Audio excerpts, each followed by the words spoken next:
sula impundu xa usiya entombini. Hayibo, ligeza na eli?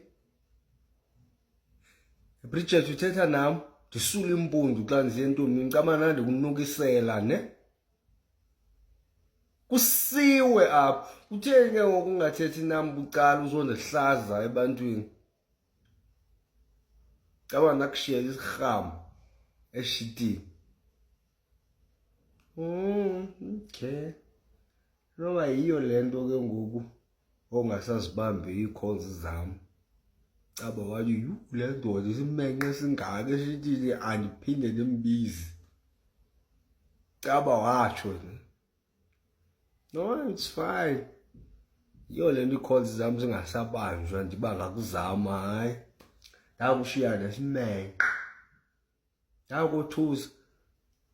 Kwathini ke ngoku ungathi hayi khawuthatha ishawa wethu okanye masiyoyithatha sobabini nje uzama undithi uba noko ndingayifili laa nto uba ngaba ndimdaka pha. Ndinethanga ezimpundu. Yini uzondihlaza ebantwini Bridget? Okay, kanti uzophinda ke.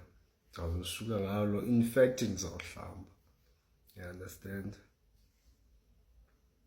Ndizakwenza sure I'll take a shower before ndiyochecka ndiye entombini.